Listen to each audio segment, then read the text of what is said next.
सारे अर्जुन नहीं बन सकते। इस एज में यूथ को देश की मोटिवेशन बनना चाहिए। उनको भी डिप्रेशन हो गया तो बच्चे और बुरे क्या करें। मेरे को कोई ज़रूरत ही नहीं है ना। आप समझो कि अब आप जब बदलोगे तभी आपको सफलता मिलेगी।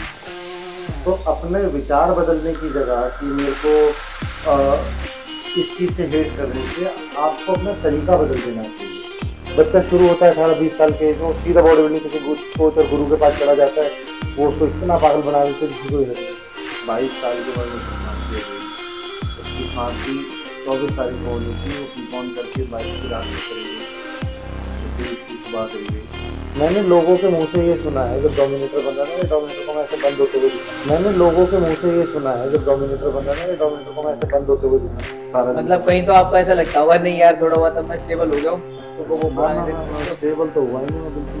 अभी थोड़े दिन पहले मैं जोमेटो पर कुछ ऑर्डर कर रहा था, 275 रुपये की चीज़ थी, वो इंसफिशिएंट बैलेंस की वजह से लिया, तो मैंने कोई चीज़ बुक कर दी, मेरे पास पैसे नहीं, बट मैं ले जरूर आऊँगा, ये विश्वास। ठीक है, अभी जो डोमिनेटर क्लासिक है भैया,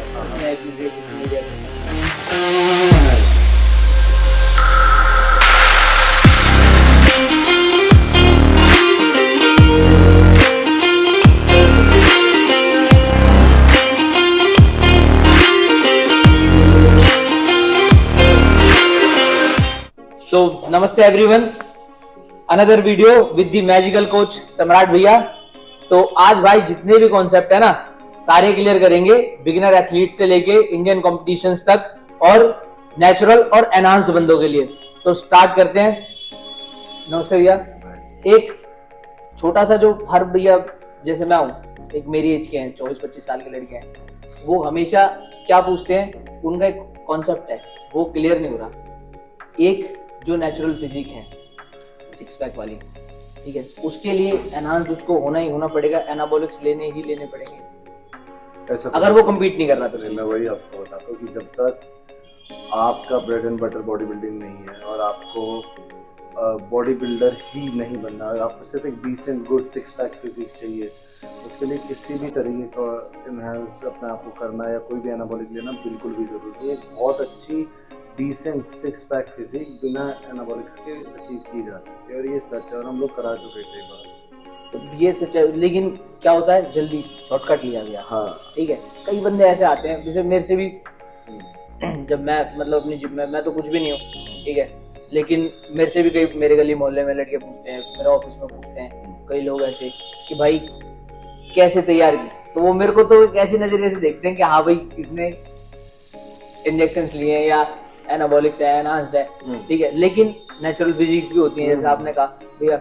तो जब नेचुरल और एनहांस्ड होते हैं बंदे, ठीक है, पब्लिक उसको वैसे ही जज करने लग जाती है कि हाँ ये जज हो गया, लेकिन जो आपने बताया भी बैड बेटर नहीं है उसका बॉडी बिल्डिंग, तो उसको एनहांस नहीं होना चाहिए। नहीं, कोई जरूरत ही नहीं है ना। आप समझो कि जैसे मैं तुमसे थोड़ी देर पहले कह रहा था कि going too slow is the fastest way to reach the success. आपको अपना टारगेट सेट करना बहुत जरूरी है, और आप इतने स्ट्रॉन्ग माइंडेड होने चाहिए कि आज नहीं लेना तो कभी नहीं लेना, और अगर 4 साल बाद लेना तो 4 साल वेस्ट क्यों करने। मेरा बड़ा सिंपल सा कॉन्सेप्ट है कि अगर 4 साल बाद भी लेना है तो 4 साल वेस्ट क्यों करने, आज ही ले लो। और नहीं लेना तो आप इतने स्ट्रॉन्ग माइंडेड रहना कि आपको कभी नहीं लेना। अगर आपको कंप्लीट नहीं करना, आप जितना टाइम दोगे, जितना स्लो चलोगे, उतनी अच्छी फिजिक अचीव करके चले जाओगे नेचुरल वे से। सोशल मीडिया पे इस टाइम सबसे बड़ा जो कंट्रोवर्सी चल रही है भैया, ठीक है, एज एन कोच आपके इंटरनेशनल लेवल के एथलीट हैं, इंटरनेशनल लेवल के एथलीट को आप ट्रेन कर रहे हो, ठीक है, यहाँ भी ट्रेंड होते हैं, pro shows, pro card, even आपके स्टूडेंट ओलंपिक स्टेज तक भी गए, ठीक है, लेकिन सबसे बड़ी जो चीज चल रही है सोशल मीडिया पे, सत्तू और वे प्रोटीन, ये कॉन्सेप्ट ही अलग है भैया। आप समझो हर आदमी ना कंटेंट बेच रहा है, किसी का कोई कंटेंट हिट हो जाता है, किसी का कोई कंटेंट हिट हो जाता है। मेरा मानना है कि इंसान को ना कुछ भी करने से पहले उस पर रिसर्च करनी बहुत ज़रूरी है। मैं किसी को देखकर फॉलो नहीं करूँगा, और आजकल इंसान ना कोई भी छोटा सा गैजेट भी खरीदने जा रहा है तो उसके बारे में रिसर्च कर लेता है, उसके रिव्यू पढ़ लेता है उसका, कि भाई मैं आईफोन ले रहा हूँ या मैं कोई 2000 रुपये का गैजेट ले रहा हूँ, उसका कैसे यूज़ होगा, उसकी यूट्यूब वीडियो देख लेगा। ब्लाइंडली ट्रस्ट करने की जरूरत नहीं है। आप वे प्रोटीन का कंटेंट पढ़ो, सत्तू का कंटेंट पढ़ो, जो आपकी बॉडी की रिक्वायरमेंट है। आपकी बॉडी को कार्बोहाइड्रेट चाहिए तो आप लो, बिल्कुल सत्तू लो, कितना चाहिए उसको देखो। आपकी बॉडी को प्रोटीन चाहिए, आप प्रोटीन लो। तो दोनों के न्यूट्रिशन फैक्ट पढ़ो, उसके बाद यूज करो। किसी की बॉडी को कुछ सूट करता है, किसी को। आप अपनी रिक्वायरमेंट के हिसाब से स्टडी करो और यूज करो। किसी के बोलने पर कुछ भी यूज मत करो। अच्छा, एक चीज है भैया, जो अपने इंडियन एथलीट्स हैं, सब स्टेज पे कम्पीट कर रहे हैं, बिल्कुल। कुछ सक्सेसफुल हो रहे हैं, कुछ नहीं हो रहे। जो सक्सेसफुल नहीं हो रहे उनकी अपनी स्टोरी है, जो सक्सेसफुल है वो उनकी अलग स्टोरी है। तो जो मतलब बॉडी बिल्डिंग को सक्सेसफुल नहीं हो रहे वो अपनी अलग स्टोरी, वो तो जी रहे हैं भैया, वो अपनी सक्सेस में जी रहे हैं, ठीक है। तो जो अनसक्सेसफुल है बंदे, हर फील्ड में अनसक्सेसफुल होता है बंदा, बिल्कुल, ठीक है। लेकिन जो नहीं हो पा रहे उनकी अलग स्टोरी है। वो बॉडी बिल्डिंग को एक गलत नजरिए से देख रहे हैं कि महंगी गेम है, और मतलब फिटनेस को ही, फिर वो पूरी फिटनेस इंडस्ट्री उसमें आ जाती है। आप समझ रहे हैं, जब असफलता मिलती है ना, तो असफलता इशारा होता है इस तरफ कि अब आपकी प्रोसेस में बदलाव की जरूरत है। कि अगर आपको किसी चीज में सफलता मिल रही है तो आपको अपने लाइफस्टाइल में एक बदलाव लाना पड़ेगा, जिसकी वजह से वो असफलता मिले। आपको असफलता मिली, आपने सेम पैटर्न फॉलो किया, आपको फिर से असफलता मिली, आपने फिर से सेम पैटर्न फॉलो किया, फिर से असफलता मिली। तो ये कॉन्सेप्ट कर क्लियर हो जाता है इस चीज़ से कि अब आप जब बदलोगे तभी आपको सफलता मिलेगी। तो अपने विचार बदलने की जगह कि मेरे को इस चीज़ से हेट कर लेनी चाहिए, आपको अपना तरीका बदल देना चाहिए। अगर आपका ग्राफ नीचे गिर रहा है तो आपको देखना पड़ेगा वो ऊपर कैसे आएगा। तो उसके लिए आपका वो तरीका आपको बदलना पड़ेगा कि जो आप प्रोटोकॉल्स फॉलो कर रहे थे, जो डाइट फॉलो कर रहे थे, अब उसमें कुछ बदलाव की ज़रूरत है, तभी आपको सफलता मिलेगी। तो इसमें किसी चीज़ को हेट करने की ज़रूरत नहीं है, बस आपको अपने आप को ऑब्जर्व करना है और एक सही गाइडेंस देखनी है। बॉडी बिल्डिंग गेम है भैया, मतलब इकोनॉमिकली तो स्ट्रांग होना बिल्कुल होना पड़ेगा। कई एथलीट्स ऐसे हैं जिनके पास पैसे नहीं है हाँ, करने के लिए, ठीक है। बहुत सी ऐसी चीज हो जाती है, किसी के फैमिली इशू हो जाते हैं, किसी को हेल्थ इशू हो जाते हैं, ठीक है। वो नजरिया क्या है भैया, मतलब हमारे पास भी नहीं थे पैसे, आज लोग हमारा लाइफस्टाइल देखते हैं या हम जिस लाइफस्टाइल को जीते हैं वो देखते हैं, पर पास्ट कभी कोई नहीं देखता। स्ट्रगल आपने देखा भैया? बहुत जो लोग मुझे जानते हैं, स्ट्रगल की बात करते हैं ना, तो ऐसा लगता है कि यार इंसान यही बात करता है, मैं तो वहाँ से उठाऊँ, मैं वहाँ से उठाऊँ।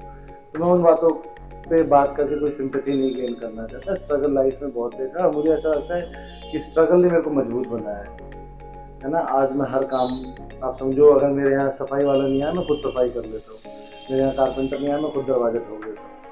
तो अगर मेरे पास सारी फैसिलिटीज, सारे पैसे, सारे सोर्सेज पहले से अवेलेबल होते तो शायद मैं इन चीज़ों के लिए प्रिपेयर नहीं होता, मैं सब करा लेता। तो कई बार हमारे पास ऐसे सोर्सेज नहीं थे कि हम उनको बुला पाए, तो हमने खुद करना सीख लिया। तो स्ट्रगल जितना करोगे आप उतने, वो होता है ना कि आप हीरे को जितना तराशोगे उतना शाइन करेगा।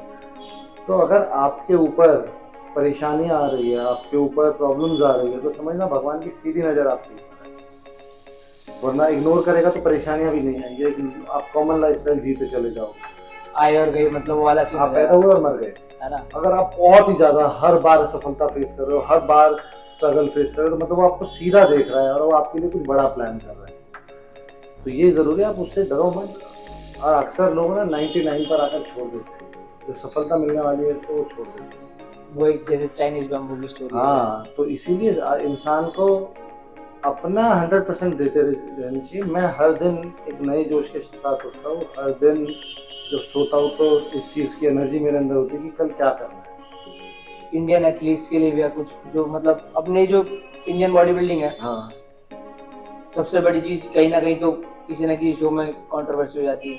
हर एथलीट ना एक लेवल पे आके ना वो रुक जाता है, मतलब वो पहुंच गया, जैसे आपने बताया भी 99 पे। तो इंडियन एथलीट्स को ऐसा क्या है जो कमी रोक जाती है, मतलब कहीं ना कहीं इंटरनेशनल लेवल पे वो है, मतलब पहुंचने वाला है, सब कुछ चीजें ले, और वो रुक जाता है। वो सबसे बड़ी चीज उसकी कमजोरी है, एथलीट की कमजोरी है। हाँ, जो आदमी रुक गया वो उसकी कमजोरी है। एथलीट नहीं, कोई भी आदमी जो स्ट्रगल से डर के रुक गया, सफलता से डर के रुक गया, चाहे किसी भी फील्ड में, किसी भी फील्ड में हो, सिर्फ किसी भी फील्ड में हो, एक आदमी अगर काम करे जा रहा है, अगर वो ये सोचकर काम करता है कि मेरे को भैया इस गेम के अंदर टॉप पर पहुंचना है, तो आप समझो जो आदमी टॉप पर है आपको उससे ज्यादा काम करना पड़ेगा, आपको उसको देखना पड़ेगा वो किस तरीके से काम करता है। अगर मैंने जैसे बोला कि असफलता मिलती है तो आपको अपना रास्ता बदलना पड़ेगा, बट आप थक नहीं सकते, आप गिर नहीं सकते, और गिरे तो आपको उठना पड़ेगा।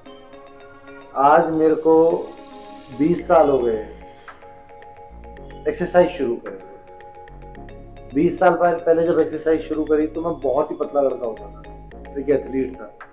मैंने कभी जीवन में नहीं सोचा था मेरा बॉडी बिल्डिंग या मैं बॉडी बिल्डिंग कोच बनूंगा या कुछ भी बनूंगा।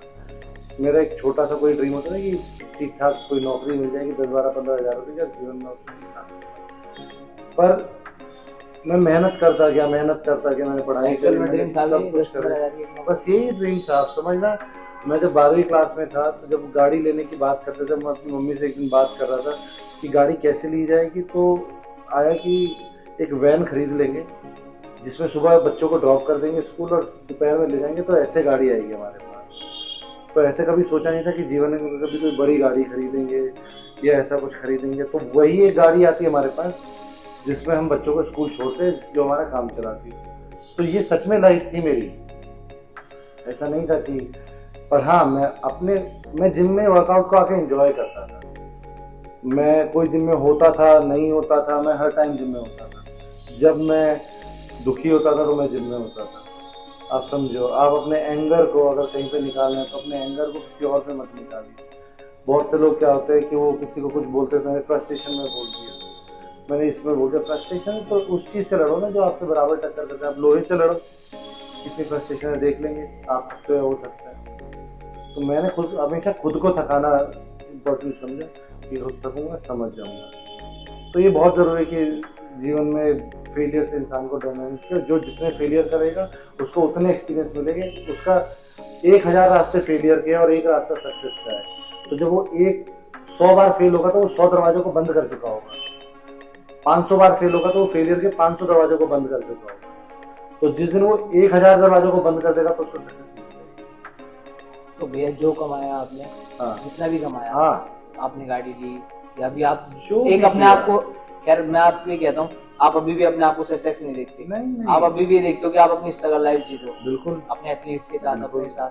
तो वो जो लेवल था जब आप वर्कआउट करते थे जिम हाँ। में, ठीक है, तभी तो ऐसा लगता होगा भैया कि आप डिमोटिवेट हो। मैं 12वीं पास करने के बाद सबवे में नौकरी करता था।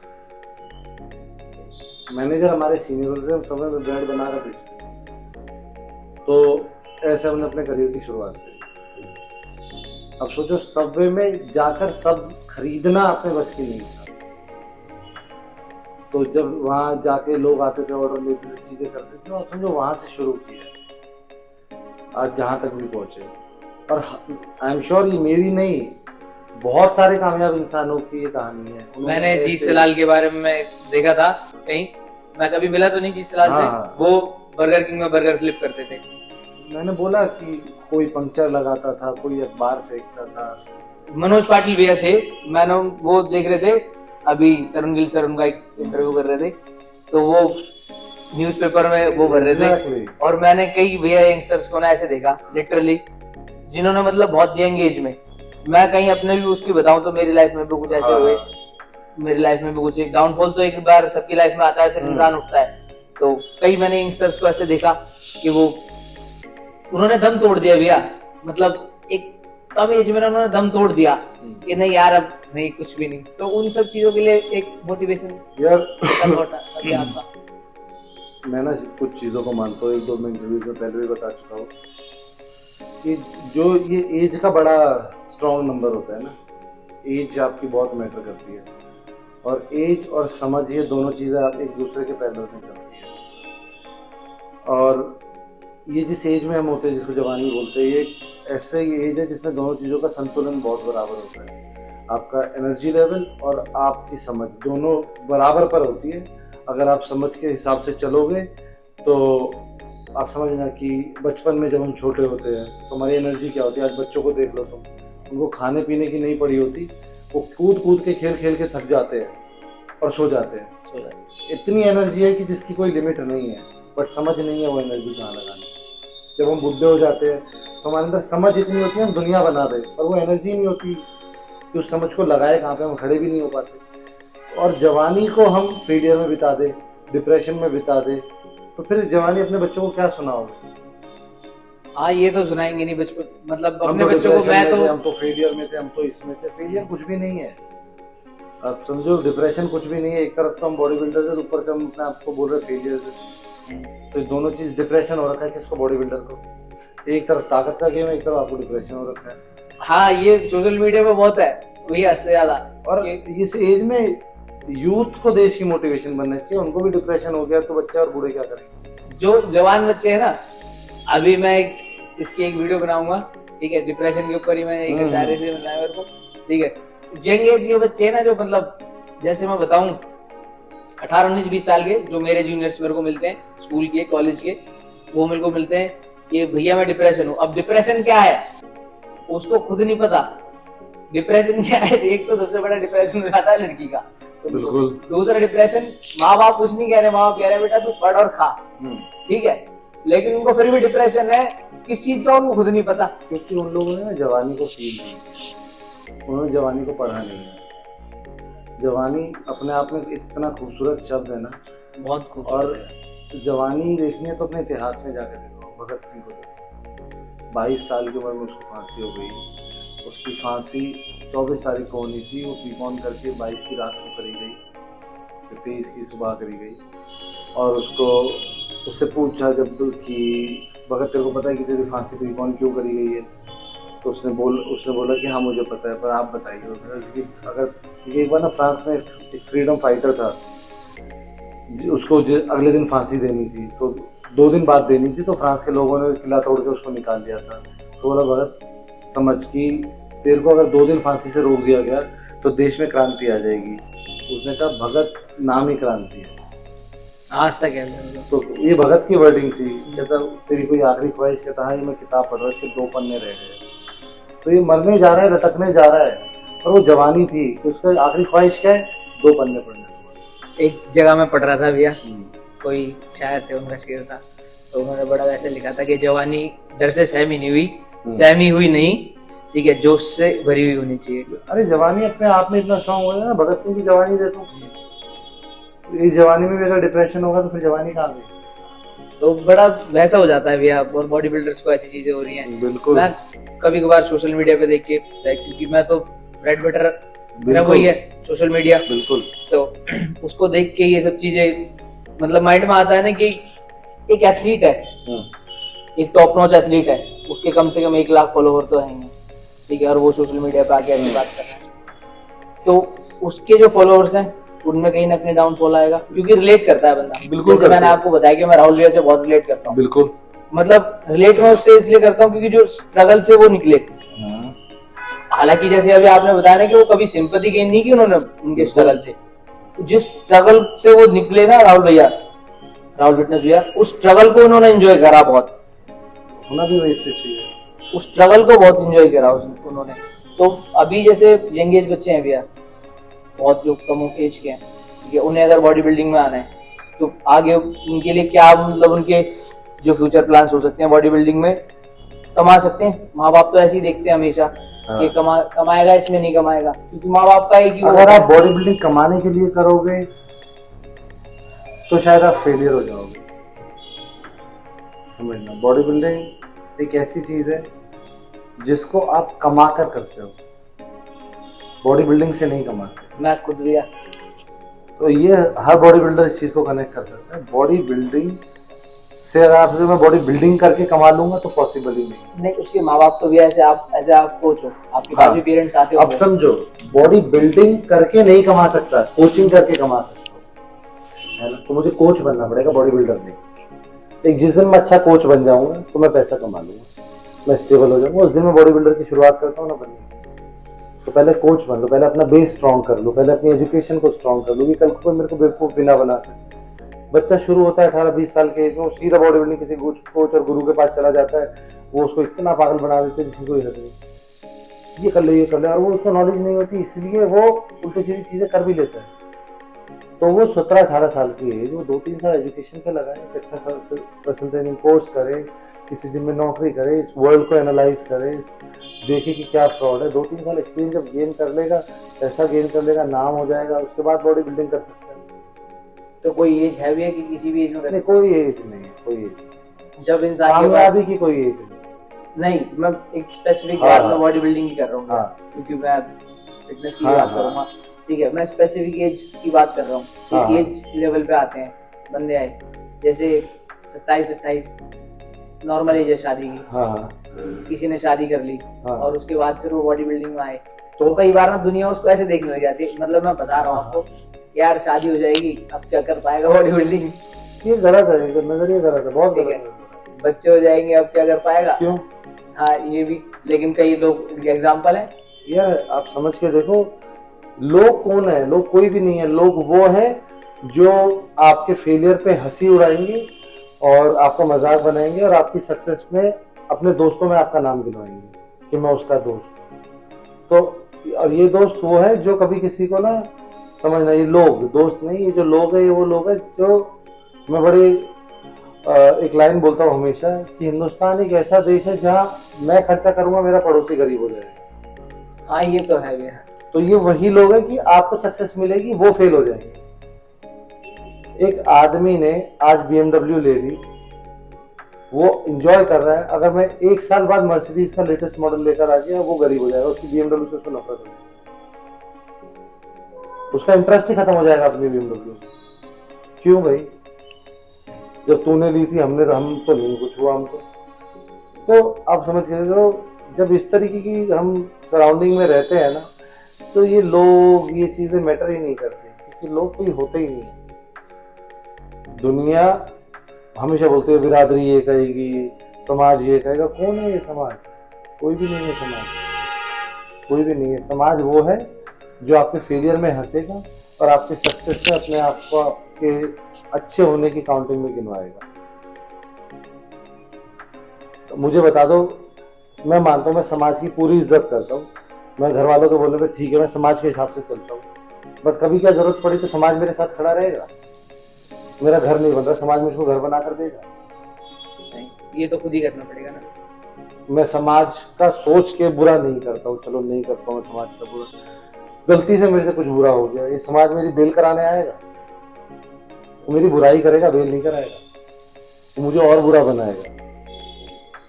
तो ये हकीकत है। और मैं वो इंसान हूं जिसने अकेले रहकर जीना सीखा है। आप अगर लोगों की आदत डाल देते हो ना, तो आप अकेले नहीं रह पाते, आपको आदत पड़ जाती है, आप अकेला जीना भूल जाते हो। लोगों को सराउंडिंग में रहने की आदत होती है, बहुत सारे दोस्तों में रहने की आदत होती है, वो अपनी कंपनी एंजॉय नहीं कर पाते, वो हर बातें दोस्तों से शेयर करना। जिस दिन मेरी खुद की पावर क्या है कि मैं अकेला रह सकता हूँ, मेरे को जितने मर्जी दिन अकेले रह, तो मैं महीनों महीनों किसी से नहीं मिलता। ऐसा नहीं है कि मेरे को अकेलेपन की आदत है, मैं जब दोस्तों से मिलता हूँ बहुत एंजॉय करता हूँ, तुमसे मिला तुम्हारे साथ कंपनी एंजॉय कर रहा हूँ, मेरे साथ तो भैया बिल्कुल है ना। तो मैं जब लोग मिलते हैं, पर वो जो अकेला वक्त है, मैं किसी का डिपेंडेंट नहीं हूँ, मुझे आदत नहीं है किसी की, आज कोई नहीं है तो मैं अकेला हूँ। ऐसे बहुत लोग देखेंगे जो अकेले रह ही नहीं पाते।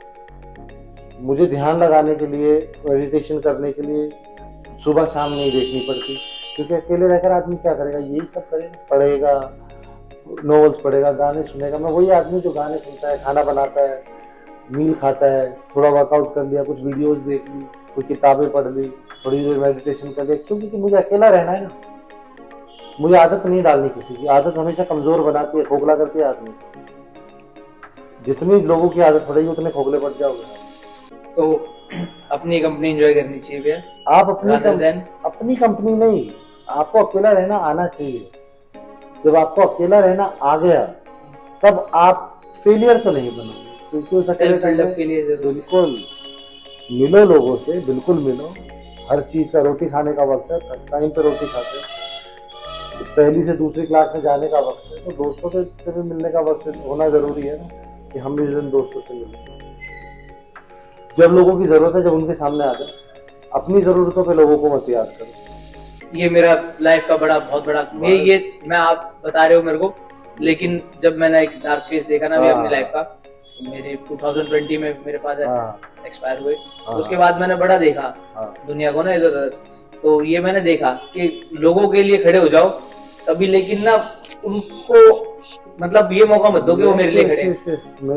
मैंने बोला कि मैं जितने भी लोग हैं, मैं लोग जानते हैं कि मैं लोगों के लिए, लोगों की प्रॉब्लम में मैं भागने वाला आदमी नहीं हूँ, पर मेरी प्रॉब्लम में मैंने कभी कोई किसी को ये नहीं बोला कि मेरी प्रॉब्लम है भाई, यहाँ लड़ पाया तो ठीक है, वरना फेलियर होकर गिर गए, कोई बात नहीं, फिर उठेंगे फिर करेंगे। और लोगों ने गिराने की बहुत कोशिश करी, हर कदम पर करते रहे। मैं कह रहा हूँ मेरे साथ में रहने वाले लोग मेरे अगेंस्ट प्लानिंग करते थे, मुझे तब पता चलता था जब वो सक्सेसफुल हो जाते थे। इस चीज को कभी मेंटली लिया भी आपने? अब बिल्कुल लिया है, और नहीं लेता तो एज अ मैं, ह्यूमन बीइंग तो हो ही जाता होगा ना। आप समझो, इसको मैं मेंटली नहीं लेता तो आज मैं स्ट्रांग नहीं होता। मैंने इसको चैलेंज की तरह लिया है कि ऐसे और भी मिलेंगे, ऐसे और भी करेंगे। और मैं आज, एक आदमी ने मेरे को एक एक्सपीरियंस दिया, मैंने ये श्योरिटी दे दी उस आदमी को, मैं बिना कुछ करे, बिना कुछ कहे इस लेवल पर ले आऊंगा अपने ऊपर काम करके कि वो मेरे अगेंस्ट करने की सोच भी नहीं सकता। और ऐसा हुआ है कि जो लोग हमारे अगेंस्ट कर रहे हैं, जिन्होंने कुछ भी प्लानिंग प्लॉटिंग या जो भी, मैंने लोगों के मुंह से ये सुना है जब डोमिनेटर बन रहा था कि डोमिनेटर को मैं ऐसे बंद होते हुए दिखा दूंगा। नहीं, डोमिनेटर तो अभी आप नाम है। नहीं, उन्होंने कहा था ये डोमिनेटर अभी 2 महीने में बंद हो जाएगा। और इसका स्ट्रगल ऐसा था कि ये कभी कहीं पे कभी कहीं पे, आप समझना, यहाँ तो आके हम सेटल हुए, अरे अभी 2 महीने में बंद होता हुआ दिखा दूंगा। मैंने उनको बोली समझो, डोमिनेटर ना कोई जिम नहीं है, डोमिनेटर एक फीलिंग है मेरे अंदर की। मैं आपको एक चीज बताऊं भैया, हाँ। मैंने लास्ट पॉडकास्ट जब आपके हाँ। साथ किया था और उसके बाद 1-2 बार मैं आपके साथ लाइव आया, हाँ, मतलब यहाँ बैठ के ना कुछ फील है, शायद आपने उस मेहनत से बनाया या लोगों को आप उतना प्यार करते हो। मैंने हमेशा बोला कि जो आदमी समझेगा कि डोमिनेटर कोई जिम नहीं है, डोमिनेटर कोई एकेडमी नहीं है, डोमिनेटर एक फीलिंग है जो मेरे हर एथलीट के अंदर है। जो हर एथलीट अपने आप को बोलता है कि सर, जब हम डोमिनेटर के साथ जुड़ते हैं ना, तो हमारे अंदर एक पॉजिटिव वाइब्स आती है। और मैं ये चीज कह सकता हूँ, कोई कितना भी नेगेटिव आदमी हो, उसको मेरी जगह पे लाकर बिठा देगा, वो अपने आप उस फीलिंग को फील कर जाएगा कि ये जगह कितनी पॉजिटिव है। जगह पॉजिटिव है, जितनी जी। पॉजिटिविटी से आपने इसको बनाया है बिल्कुल एकेडमी को, जितने अच्छे आपके एथलीट्स हैं, जी, तो वो चीज ना भैया मैं भी फील करता हूँ। मैं सेकंड टाइम आया डोमिनेटर एकेडमी, एग्जैक्टली। बहुत मतलब पॉजिटिव वाइब्स है यहाँ पे। और मैं यार सब एथलीट्स को ना ये कहना चाहूंगा कि ना, एक गुरु चेला, मतलब मैं अपनी एज में बता रहा हूँ, एक गुरु चेला, एक स्टूडेंट और टीचर अलग होता है, बिल्कुल, बिल्कुल। लेकिन यहाँ पर जो फील है ना डोमिनेटर एकेडमी में, वो सेकंड टाइम में आया हूँ, वो फील मैं लिटरली मैं फील कर रहा हूँ। और मैं सच बताऊंगा कि वाइब अलग है यहाँ की, जैसे सर ट्रेन करते हैं अपने एथलीट्स को, या सर की वाइब्स अलग है। मैं कभी किसी को ना रिकॉर्ड नहीं करता, मेरे पास एथलीट में लाइव एग्जांपल मेरे साथ रहते हैं, कभी मैंने देख लिया भैया, लोग यहाँ पे आके अपनी बातें जब करते हैं, कहते भाई हम अपने आप निकलती है हमारी बातें।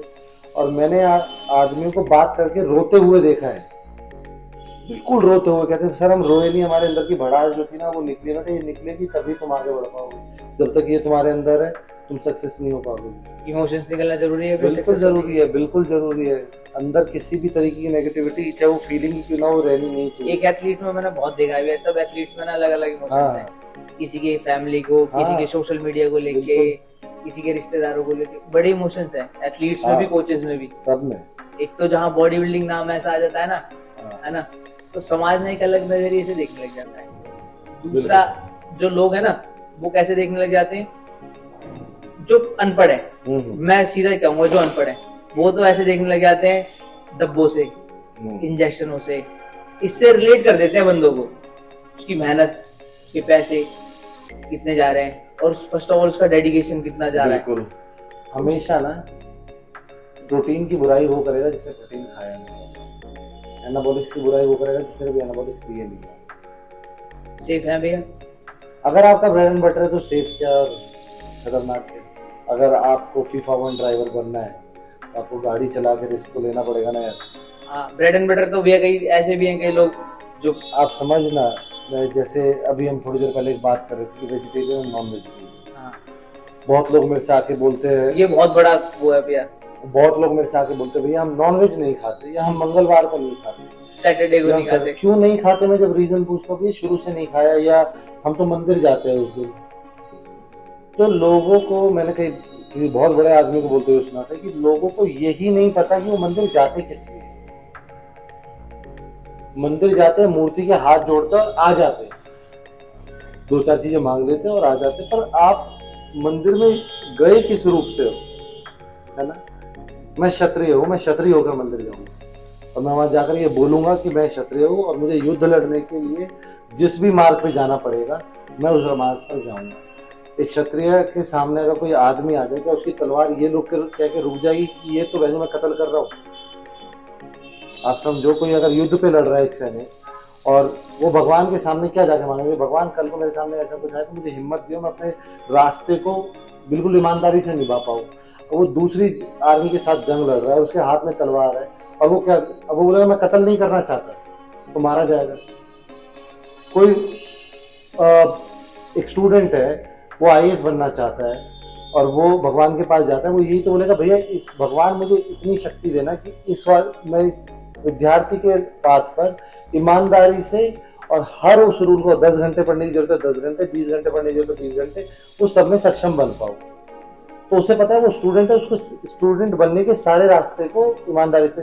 तो उसी तरीके से मैं बनते जाता हूँ बॉडी बिल्डर के बन के, तो भैया मैं बॉडी बिल्डर हूँ भगवान, और मुझे इतनी शक्ति देना कि इस रास्ते की जितनी रुकावटें होंगी मेरे को कोई डिस्ट्रैक्ट ना करे और मैं उनसे संपूर्ण तरीके से सामना कर पाऊँ, ताकि मैं एक अच्छा बॉडी बिल्डर बन पाऊँ। या बॉडी बिल्डर बनने का रास्ता वो आपको एनाबॉलिक पर भी लेकर जाएगा, वो आपको नॉनवेज पर भी लेकर जाएगा, वो आपको सैटरडे संडे भी नहीं देखने देगा। और मैं गलत नहीं कर रहा हूँ, मैं भगवान से उस चीज की परमिशन ले रहा हूँ कि ये मेरा धर्म है और मैं कर्म प्रधान आदमी हूँ, धर्म प्रधान नहीं। और मैं धर्म भी तब कर पाऊंगा जब मैं कर्म करने लायक रहूंगा। कर्म कर नहीं पा रहा हूँ तो धर्म कहाँ से करूंगा? धर्म करने के लिए, दान दक्षिणा करने के लिए भी तो कर्म होना जरूरी है। और मेरा कर्म है बॉडी बिल्डिंग, और बॉडी बिल्डिंग के हर रास्ते को ऑनेस्टी और ईमानदारी से फॉलो करना। वेज नॉन वेज, हाँ, ये कॉन्सेप्ट है भैया। कई कोचेज हैं हाँ, कि वेज से बंदा इंटरनेशनल लेवल पे पहुंच जाएगा। बिल्कुल पहुंच जाएगा, पर क्या टॉप लेवल पर पहुंच पाएगा? ये कॉन्सेप्ट क्लियर नहीं पहुंच पाएगा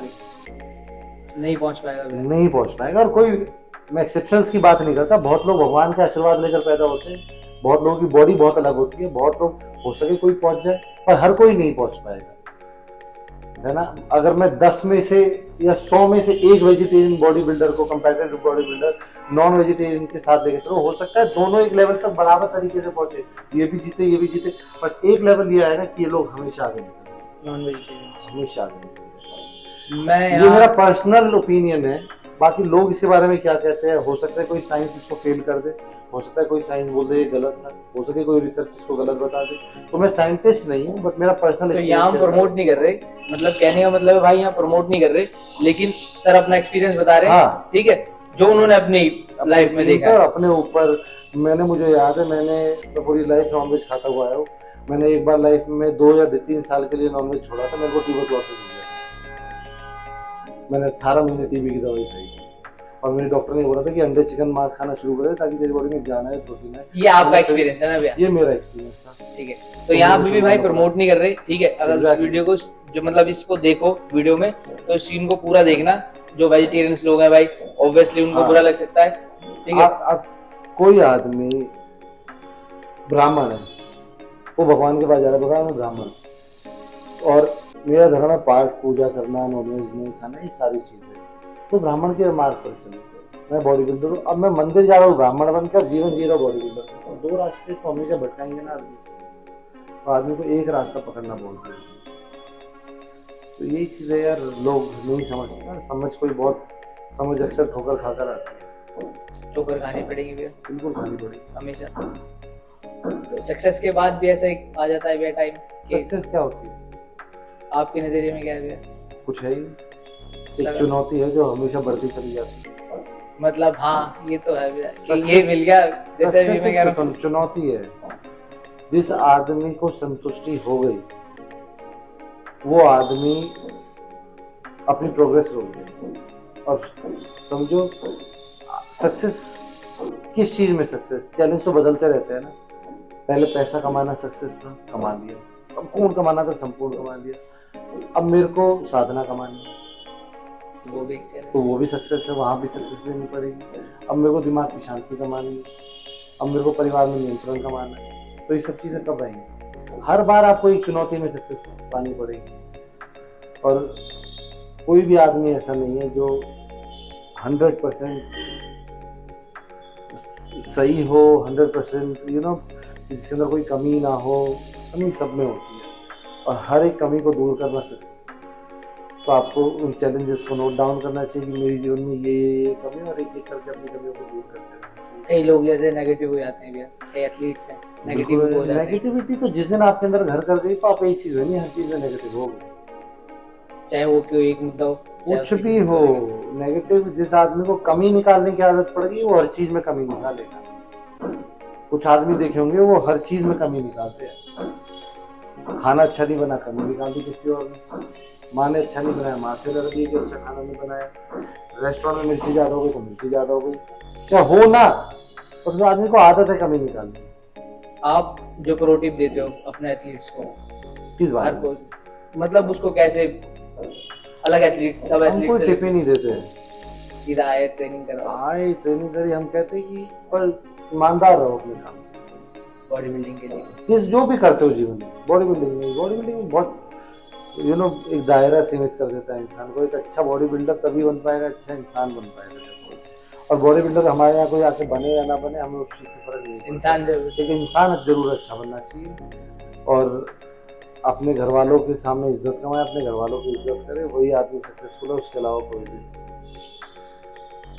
जिसके पास जो नहीं है, मेरी टीम में तुम पूछ सकते हो, ऐसे बहुत सारे एथलीट हैं जो लोगों ने मेरे को फीस देकर ज्वाइन किया था और आज हम लोग उसको स्पॉन्सरशिप दे के सप्लीमेंट, एनाबॉलिक जो उसको चाहिए हम वो उसको सपोर्ट करते हैं, फीस भी नहीं देते। आखिर एक बार तो आपको अपने आप को प्रूव करना पड़ेगा ना, आप ऑनेस्ट हो। एक बार आपने मेरे को फीस दी, तब तक मैं आपकी ईमानदारी को नहीं देखूंगा।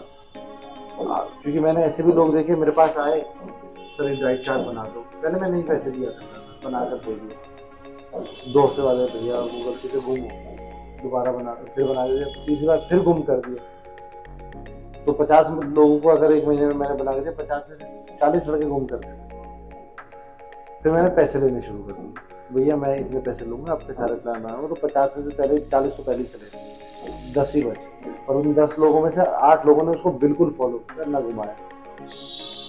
वो आज पहुंचे नहीं पहुंचे, बट उन चीज़ों को ये समझ आ गया, भैया मेरे को एक चीज़ समझ आ गई, अगर पैसे देकर कोई चीज़ बेचोगे तब आदमी उसकी कदर जरूर करेगा। फिर सारे अर्जुन नहीं बन सकते ना। हाँ, तो जो अर्जुन बन जाएगा, जो अर्जुन बनने के रास्ते पे चल देगा, उसको तो फिर आप समझो उसके लिए तो आपको सब कुछ करना पड़ेगा।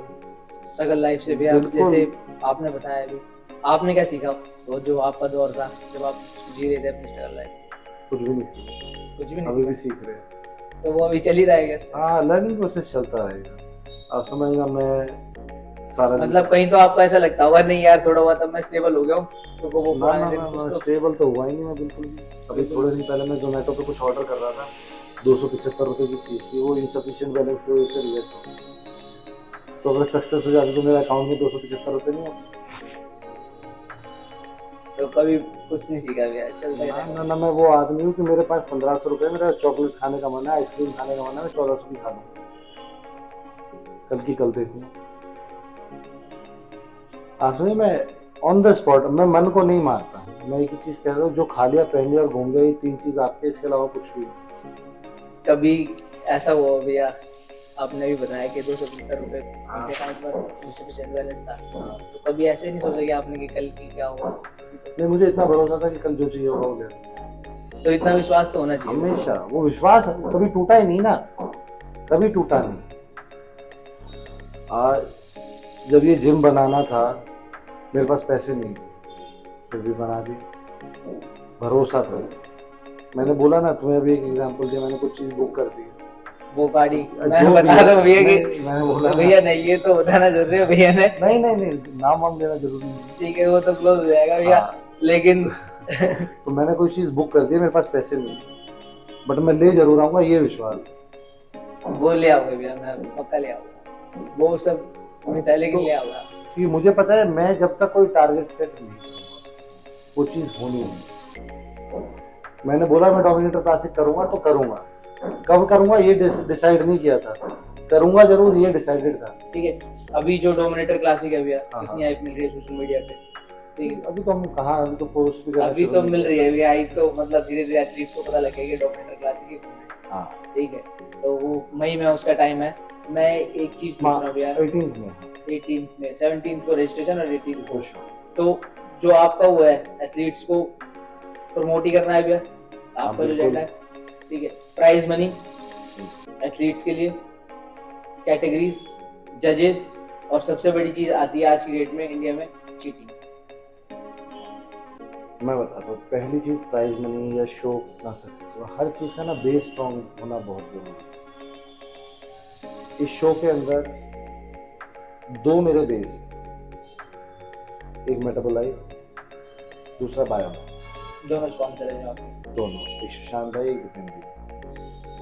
आप समझो मेरा बेस इतना स्ट्रांग है ना उन दोनों की वजह से, क्योंकि मेरा भरोसा बहुत है। तो जब आपका बेस स्ट्रांग नहीं होता तब आप लड़खड़ाते हैं, और मुझे पता है मेरा बेस इतना स्ट्रांग है वो मेरे को लड़खड़ाने नहीं देता। और ये शो लोगों, मेरे स्पॉन्सर्स की वजह से हो रहा है, मेरी वजह से नहीं। आपका नाम है बस। उन लोगों ने कहा कि सम्राट भाई ये शो करो, हम आपके साथ हैं। उन लोगों के ऊपर मुझे भरोसा हुआ और हमने शो नाम किया। पहली चीज। दूसरी चीज प्राइज मनी की बात। हम लोग बहुत बड़ी कंपनी है, बहुत बड़े ऑर्गेनाइजर्स हैं, हम लोग पहला शो कर रहे हैं, हम लोग किसी से बड़ा और किसी से हमारा कोई कंपैरिजन ही नहीं। ये चीजें, ये शो कमाने के पर्पज का शो नहीं है। मैंने अपने स्पॉन्सर्स को पहले ये बात बता दी थी कि इस शो से जितना पैसा आएगा वो सब एथलीट में जाएगा, जैसे मिल जाएगा। और दूसरी चीज, बाकी रही फेयर जजमेंट की बात, मेरी कोशिश ये है कि हमारे जो जजेस हैं वो इंटरनेशनल होंगे, कुछ इंडियंस भी होंगे, और फेयर जजमेंट रहेगा भैया, बिल्कुल फेयर रहेगा। इस चीज के लिए क्योंकि मैं ना भैया, मैं अपनी बताऊं, हाँ बाद में किसी शो के बारे में ना, जैसे आपने तो भैया, आप तो सब शोज में बिल्कुल जाते हो बिल्कुल mostly, बिल्कुल। बड़े छोटे सारे शोज में जाते हो। मैं किसी मतलब- शो में बैठा था और वहाँ एक फेयर जजमेंट नहीं हुआ, मैं जज था उस शो। मैंने उस दिन के बाद जजिंग करना चाहूँगा, क्योंकि मैं अगर सीट के ऊपर बैठ जाऊँगा अपने स्टूडेंट को देखे ना, मैं बायस हो जाऊँगा, कहीं ना कहीं मेरे मन में फीलिंग आएगी मेरा स्टूडेंट जीत जाना चाहिए। तो वो फीलिंग उस दिन मेरे मन में आ गई कि मेरा स्टूडेंट जीतना चाहिए। मेरा पेन लड़खड़ाने लगा था नंबर देते, तो मैंने बीच शो में वो जजिंग छोड़ दी थी कि मैं नहीं कर पाऊँगा, मैं कोच हूँ, मैं कोच की तरह ही आऊँगा। और ये लोग जानते हैं किस शो की बात कर रहे हैं। मेरे लिए बड़ा आसान था मेरे एथलीट का नंबर बढ़ाना और अपने जजेस को कन्विंस करना, जो बाकी साथ में, और बाकी अगर जज बैठ कर अपनी फीस लेना। वो शो मैंने बीच में छोड़ के मैं साइड में चला गया, भैया मैं जजमेंट तो नहीं कर पाऊँ। तो उस दिन के बाद मैंने जजमेंट करना बंद किया। तो इस शो में आप भी जजमेंट नहीं करोगे? नहीं नहीं, मतलब ही नहीं होता, ठीक है, मेरा कोई लेना देना ही नहीं जजिंग पैनल से। तो 100% बिल्कुल जो होगा प्रॉमिस करता हूँ हर एथलीट से। हर एथलीट से। कोई जान की पंगा करने वाला है तो मैं उसका कुछ कह नहीं सकता, जिसको तसल्ली नहीं होती उसको नहीं होती। लेकिन आपका 100% रहेगा? बिल्कुल 100% रहेगा कि जजिंग, आप समझना, हमारे जजेस को ये पता होगा कि सम्राट भाई ऐसे आदमी हैं कि अगर जजमेंट में हमने कोई प्रॉब्लम कर दी तो हमसे आके उसी टाइम कंपैरिजन ले लेंगे, वो एथलीट को बोलने भी नहीं देंगे। एकदम, मैं एक बता दूं भाई कि जजमेंट को लेके जो भैया बता रहे हैं ना, वो प्रॉब्लम्स नहीं होगी, और एकदम प्योर। बट अननेसेसरी क्योस ना क्रिएट करें, तो ये मेरी रिक्वेस्ट है। अगर कोई लड़का 5th आ रहा है और उसको लग रहा है कि वो जीत सकता है, तो मैं मान सकता हूँ 4th के लिए डिजर्व करता होगा, पर वो 1st नहीं आ सकता। यहाँ लड़के क्या होते हैं, आते 10th तक कंपैरिजन मांगते हैं गोल्ड वाले से, किस लिए? मेरे एथलीट होगा, मैंने कभी कंपैरिजन नहीं, मेरे को कोई शो अगर पसंद नहीं आया, मैंने अपने एथलीट को खिलाना बंद कर दिया। पर स्टेज की रिस्पेक्ट तो करते हैं ना हम लोग, यार। तो हमने कभी भी कंपैरिजन नहीं मांगा। मैंने भले ऑर्गेनाइजर से बात करनी छोड़ दी हो, क्योंकि मुझे ऐसा लगता है कि अगर कोई शो में ऑर्गेनाइजर देख रहा है गलत हो रहा है और मैं उसको पहले बता रहा हूँ कि ये गलत हो सकता है और वो ध्यान नहीं दे रहा, तो कुछ ऑर्गेनाइजर क्या चाहता है वो पता लगता है। तो सिंपल सी चीज़ है, जजमेंट को लेकर कोई परेशान नहीं। प्राइज मनी बहुत डिसेंट होगी, डिपेंड करता है कि हमारे कितने स्पॉन्सर्स आएंगे, बट हाँ ये क्लियर है कि जो पैसा एथलीट से आएगा वो एथलीट। हाँ बिल्कुल एथलीट हो जाएगा, बिल्कुल एथलीट। का बहुत सारी कोशिशें चल रही है। मीम्स का भी चल रहा है कि इंडिया से एथलीट आ रहे हैं उन लोगों के लिए, स्टे का भी चल रहा है, सारी चीज़ों का कर रहे हैं हम लोग। ट्रॉफी बहुत खूबसूरत हो रखी है, सब चीज़ें बहुत अच्छी। तो धीरे धीरे भैया वो आता रहेगा सोशल मीडिया सब पे। आता है। हालांकि सोशल मीडिया वाले हम आदमी हैं नहीं, नाम ज़्यादा प्रमोट करेंगे। लेकिन मैं बताऊं भैया, मैं मेरी बड़ी वो है, मैं लिटरली बता रहा हूँ, मतलब हाँ मतलब जितना मेरे से होगा। हाँ हाँ, हम लोग बस इसी चीज़ में हैं कि देखते हैं कि एक्चुअल में सोशल मीडिया का इतना बड़ा रोल है या नहीं। जैसे नॉर्मली हम अपना पेज चलाते हैं, ऐसे हम डोमिनेटर चला रहे हैं, आ गया तो आ गया, नहीं पोस्ट करा तो नहीं पोस्ट करा। बट हाँ, मैं ये चीज़ जरूर जानता हूँ, जो जहाँ का कोच है वो अपने एथलीट को बिना सोशल मीडिया के देखकर भी मेरे शो में खिलाने लाए। ये तो आपने नाम कमाया क्या, ये तो नाम आपने कमाया था। क्योंकि कोचों को भरोसा है कि सम्राट कुछ कर रहा है तो वो गलत नहीं करेगा, और मैं इस चीज़ को प्रूव करूंगा कि मैं कभी भी कुछ गलत नहीं करूंगा। इसीलिए हम शो को लेके बहुत सीरियस हैं, बहुत सीरियस। इसी हम हमारे पास शायद हम सामने इतना काम कर रहे हैं कि हमें सोशल मीडिया पे करने की जरूरत नहीं। बाकी फेलियर सक्सेस लगी रहती है, मेरा मानना है फेलियर सक्सेस का ही रास्ता है। हाँ हाँ, डन कर दे। ये वाला जो है ना कॉन्सेप्ट, ये जो फोन में लिया है, ये रील के लिए अलग ही भैया को हाँ। करूंगा, ठीक है। थैंक यू भैया। अरे भैया नेक्स्ट बुन के हाँ ओ हाँ यार सॉरी, कट कर देना लगाऊं। तो भाई ये अभी होता है खत्म। इस पॉडकास्ट में आपको कंपटीशन के बारे में पता लग गया, एथलीट्स की मेंटल हेल्थ के बारे में पता लग गया, जो जो था बहुत बेस्ट था, ठीक है। और आगे भैया कोई प्रोटिप बस छोटी सी जो तुम हो जाए एथलीट्स के लिए। किसी भी चीज़ को ना अनपढ़ों की तरह ना रिएक्ट करें। किसी भी चीज़ को अगर करना है, चाहे वो बॉडी बिल्डिंग हो, चाहे कोई सप्लीमेंट्स हो, सब चीज़ के बारे में रिसर्च करें। और एक बहुत सिंपल चीज़ है, 100 लोगों की ना सुने, एक इंसान की सुने, आपको सक्सेस जरूर मिलेगी। वो एक इंसान कोई भी हो सकता है, आपका कोच, आपकी फैमिली, कोई भी। और सिर्फ बॉडी बिल्डिंग में नहीं, हर कहीं पे। और ये सिद्धांत है, ये जो चीज़ है प्रूवन है। महाभारत जब हुई थी, कौरव क्यों हारे थे, पांडव क्यों जीते थे? कौरव 100 की सलाह लेते थे, पांडव ने एक की सलाह ली थी, जो कि श्री कृष्ण थे और अर्जुन ने दी। तो वो उन्होंने एक की सुनी, इसलिए महाभारत जीती गई। उन्होंने 100 की सुनी, इसलिए वो लोग हारे। तो 100 की सलाह ना ले, एक की सलाह ले, आपको सक्सेस 100%। तो नमस्ते भाई सभी को, थैंक यू भैया।